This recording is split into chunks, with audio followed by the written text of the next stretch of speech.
Je suis Isabelle, intervenante en médiation par l'animal. J'interviens essentiellement avec mes lapins et mes cochons d'Inde. Pourquoi? Parce que c'est des animaux que j'adore et que je connais bien. Et puis parce qu'ils me permettent d'aborder des dimensions sensorielles très variées en eux-mêmes, hein, au regard de ce qu'ils sont, et puis au regard de l'environnement dans lequel ils évoluent, ou encore de leur régime alimentaire, hein, puisque ce sont des animaux qui vont manger du foin évidemment, mais aussi beaucoup de verdures diverses et variées, des fruits, des légumes, des fleurs, des feuilles, enfin voilà, vraiment tout un tas de choses qu'il est intéressant d'exploiter en médiation.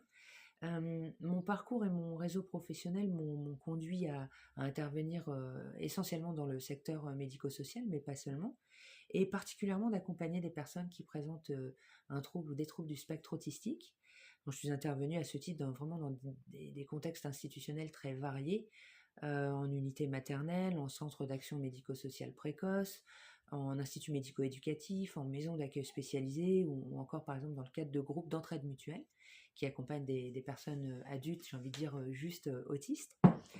Alors, évoluer avec des petits animaux autour de soi, c'est apprendre à gérer ses émotions, à les exprimer, à demander de l'aide, à développer des stratégies d'adaptation acceptables pour soi et pour les autres.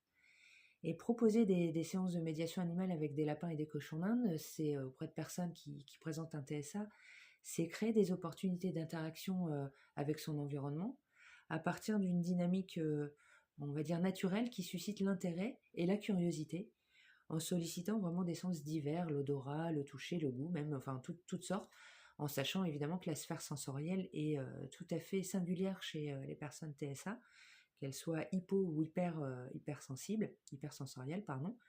L'animation des séances permet de créer des scénarios qui permettent de mettre au travail également le sujet des interactions sociales et de favoriser par exemple le lien social. C'est ce qui se passe notamment dans le cadre des groupes d'entraide mutuelle. Alors je dirais qu'accompagner les personnes TSA, c'est s'aventurer vraiment dans un monde pour moi de sensibilité qui questionne plus globalement pardon, le rapport qu'on a à son environnement et aux autres. Et personnellement, ce sont des expériences qui me permettent, je crois, de gagner en humanité et de proposer une posture plus juste auprès de chacune des personnes que j'accompagne en séance de médiation.